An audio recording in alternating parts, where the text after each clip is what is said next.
Have you taken care of your soul? Have you taken care of yourself? I'm not just talking about your body, your job, or your daily obligations. I'm talking about your soul, the most precious part within you.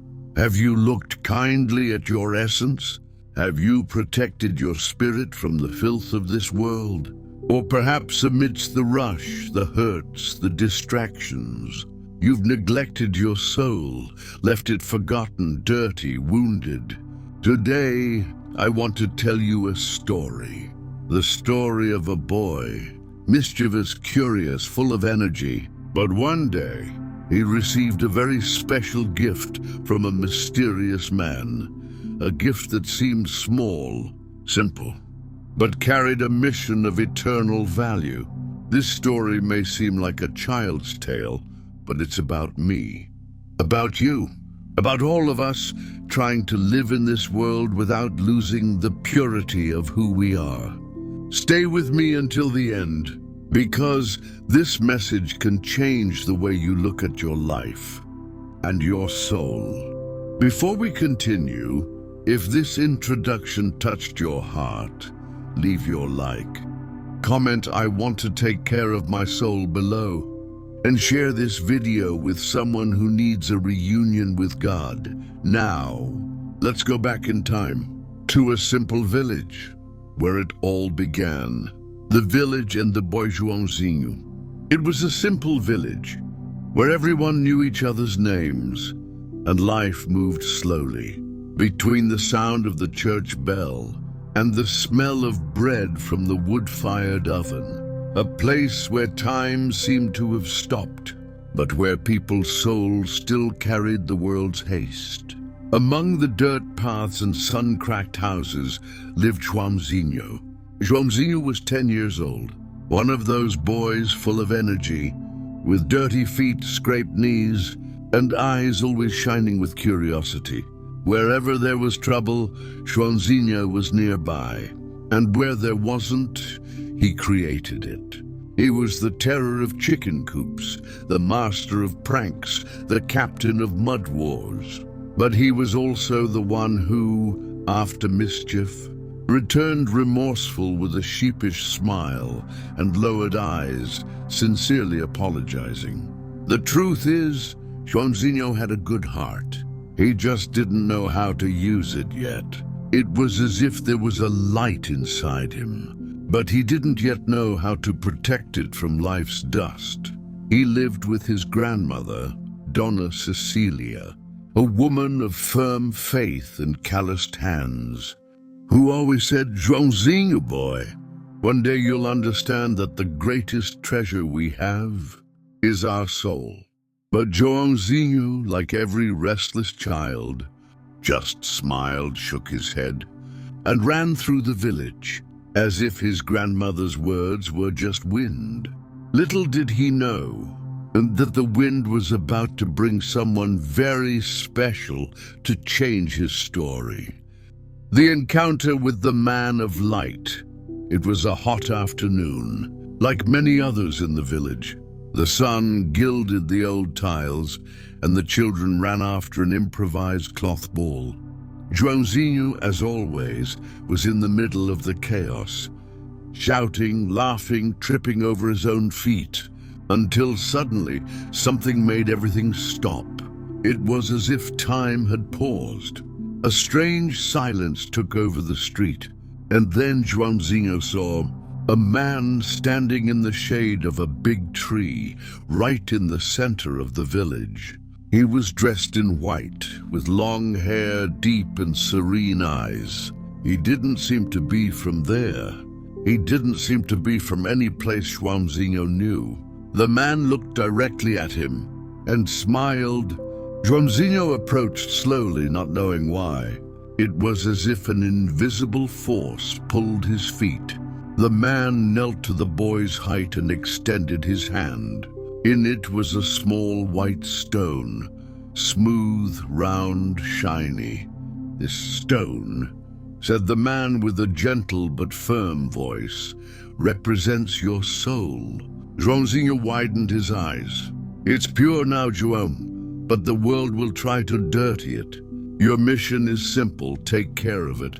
Keep it clean, honest, and true.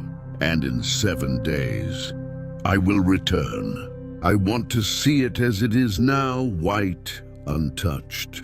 Joãozinho held the stone in his small hands. It was cold but seemed alive. He felt something strange in his chest, as if it were important, very important. And if I dirty it? He asked fearfully. The man smiled again. Do your best. That's all. I will be watching. And then he disappeared. No one else saw him. Some in the village hadn't even noticed his presence. But Joãozinho knew it hadn't been a dream. The stone was real, and the mission too. From that day on, Joãozinho began a week that would change his life. The promise. Joãozinho arrived home with the stone clutched in his hands, like someone carrying a sacred secret. Donna Cecilia looked at him with a furrowed brow. What's that, boy? A stone, he replied hesitantly. But it's not just any stone, Grandma. It's my soul. The grandmother remained silent for a moment. Then she smiled, as if something inside her had understood more than the boy could explain. Then take good care of it, João, because our soul is the most valuable thing we have. Joãozinho went up to his room, placed the stone on the dresser on a white cloth, and spent the rest of the afternoon there, just looking at it, as if guarding a treasure. That night, before sleeping, he did something he had never done before. He closed his eyes and prayed, God, help me not to let this stone get dirty. I want the man to see that I was obedient. The next day he woke up early. Before running outside, he washed his hands and touched the stone carefully. Still clean, he thought, and went out to play. But the world outside wasn't made of white cloths. It was made of dust, screams, shoves, and temptations. And Joãozinho? Why, still Joãozinho. When climbing the neighbor's wall to get a kite, he remembered the stone. He ran home, checked, everything was fine. When angered, when a friend pushed him, he almost retaliated.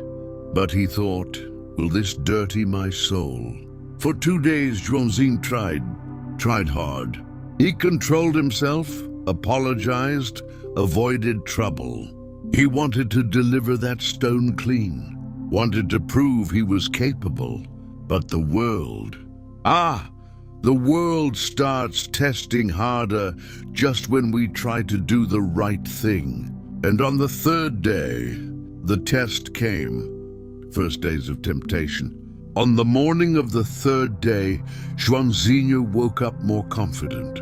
He picked up the stone carefully, observed its shine, and thought, I'm doing well.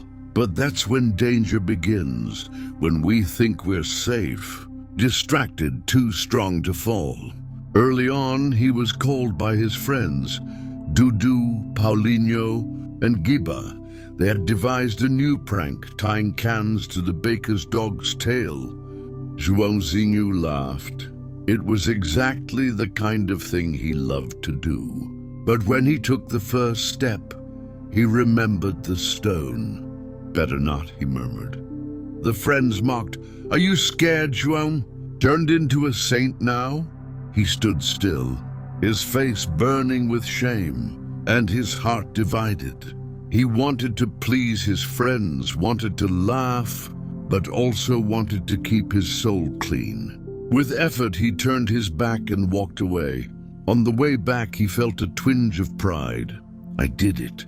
But our soul isn't clean just because we avoided a prank. The battle is constant. In the afternoon, during a marble game, someone cheated. Joãozinho saw it, and when accused of stealing a marble that wasn't his, he exploded. Liar! You're the one who stole! The shouting increased. Joãozinho pushed, stomped, and in the middle of the confusion, remembered. The stone. He ran home, picked it up with sweaty hands. It was still there, but something seemed different. Less shiny, a bit cloudy. He tried to clean it with the cloth, stared at it for minutes. Did it get dirty? He thought. But that night he didn't pray. He was irritated, and pride spoke louder. It was their fault. I just defended myself. The next day was even worse. The game, the lie, the fight. The fourth day began like the others. Joãozinho woke up early, looked at the stone, now not as white as before, and tried to convince it, with his gaze, that he was doing his best. But that would be the day when everything would spiral out of control. In the village, a group of older boys invited Joãozinho to a forbidden game, sneaking into Mr. Zeca's warehouse and taking candies without paying. Joãozinho hesitated.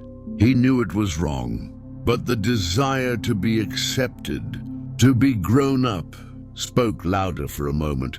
Just one candy won't hurt, he thought. They entered laughing, took quickly, ran. No one saw. No one except himself.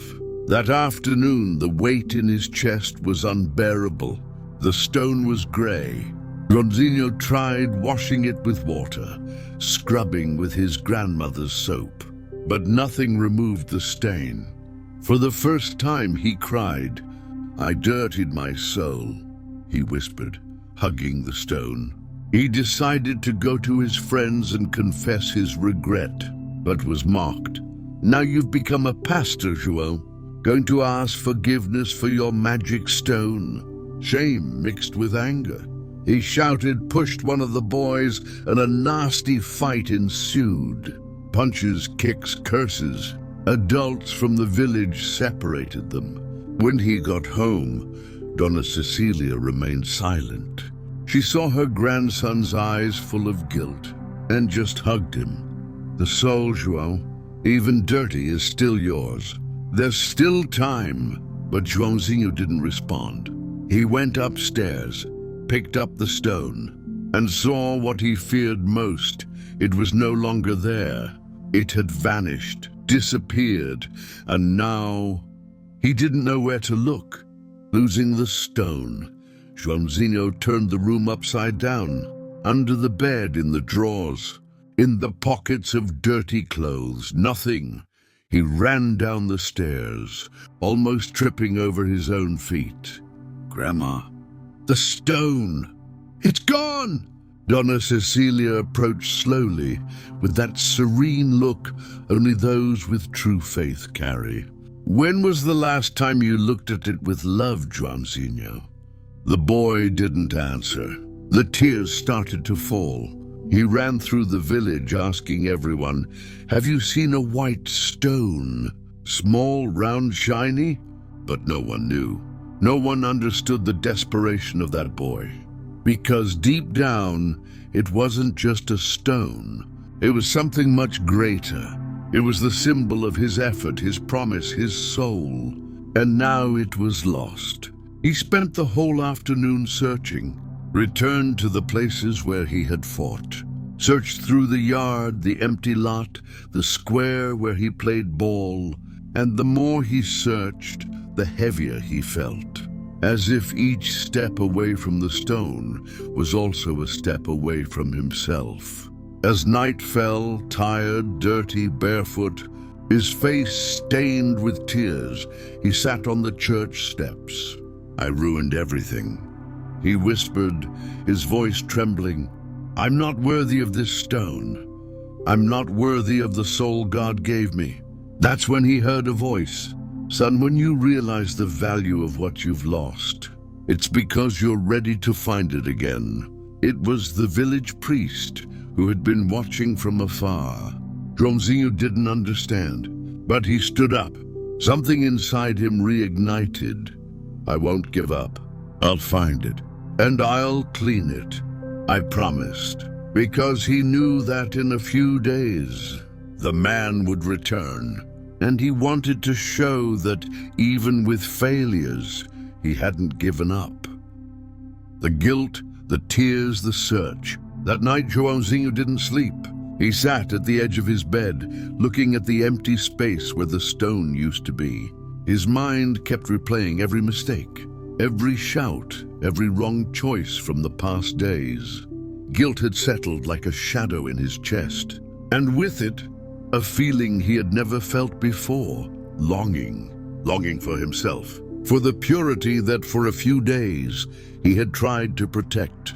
And he cried as only a truly repentant child knows how, with sobs that cut the soul and eyes that can no longer hold back the truth. He wasn't crying just for the stone. He was crying for the loss of something he never knew was so sacred, his own innocence. In the middle of the night, without telling his grandma, he went out into the village with an old flashlight. He rummaged through the trash heap behind the bakery, entered the warehouse yard, looked under trees, on the benches in the square. "Stone, where are you? I need you," he cried, as if it could hear him. Some neighbors woke up with the shouts, but no one stopped him. It was as if everyone knew the boy needed this, needed to find himself. Then in the corner of the square, near a bush where he used to play marbles, his eyes lit up. There it was, the stone, but it was no longer white. It was brown, dirty with soil, scratched and stained. It looked like another. Joãozinho knelt down, picked up the stone carefully, as if holding a broken heart. I'm sorry," he whispered. "I let you get lost." And there, kneeling in the dirt, in the middle of the silent night, Joãozinho made a promise. "I'll clean you. Even if I spend the rest of the week scrubbing, I'll clean you." Because he knew that soon the man would come back. And he wanted to show that he had not given up. The recovery of the stone. With the stone in his hands and his heart heavy, Joãozinho returned home in silence. Dona Cecilia was sitting in her rocking chair, as if she already knew everything. He said nothing. He just showed her the stone. The grandmother looked at it, took a clean cloth, and handed it to her grandson. "Begin. God doesn't ask for perfection. He asks for effort." Joãozinho spent the rest of that night trying to clean the stone. He used water, soap, cloth, and an old toothbrush. He scrubbed, cried, paused, and scrubbed again. Every stain felt like a mistake he was trying to fix. "This one's from the fight with Giba. This one's from when I yelled at Grandma. This one from the candy I stole." But no matter how much he scrubbed, the stone never shone like before. On the third day of trying, his hands were red, his nails dirty, his eyes tired, and his heart more and more burdened. "I can't do it," he murmured, sitting on the bedroom floor. "I wanted so badly to give it back clean." Then something changed. Exhausted, Joãozinho placed the stone on the cloth and knelt down. For the first time in a long while, he didn't try to do it alone. He simply prayed, "God, I messed up everything, but I tried. I swear I tried. I know the soul you gave me is beautiful, but I can't clean it by myself. I need help. From you, from the Holy Spirit, from forgiveness." The words weren't rehearsed. They didn't come from a book. They came from the depth of a broken heart. And in that moment, heaven drew near. There was no thunder, no lightning, but peace entered that room like a breeze. Joãozinho felt a gentle warmth in his chest, as if someone was saying silently, "You understand now. That's enough." He picked up the stone. There were still marks, but for the first time he smiled, because he understood what mattered most was not the stone's appearance, but the sincere repentance of the one who carried it. And the promised day was drawing near. Trying to clean, The following days were quiet. Little João, with the stone in his pocket, walked more slowly, spoke less, and listened more. He was no longer the boy who only wanted to play and cause mischief. He had become someone who had discovered the weight and the beauty of carrying a soul.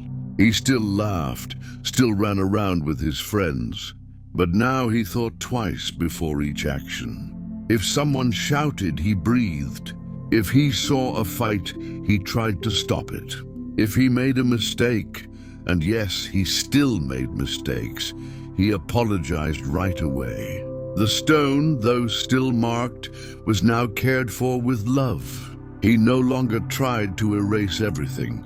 He simply cleaned it gently and accepted the marks that time had left. Because now he knew each stain told a story of learning. Each scratch was a reminder that the soul is fragile, but also resilient. Grandma Cecilia watched it all with tearful eyes. She saw her grandson growing on the inside, and one of those mornings she held his face with both hands and said, "Joãozinho, God doesn't expect us to live without making mistakes. He just hopes we never stop trying to be better." Joãozinho smiled. Then he looked up at the sky. The 7th day was coming. The village went on with its normal routine, but inside that boy's heart, a quiet hope was beating. The man will return. He didn't know where he would come from, or even if he really would. But he believed. He had faith. And faith is what makes the soul shine, even with scars.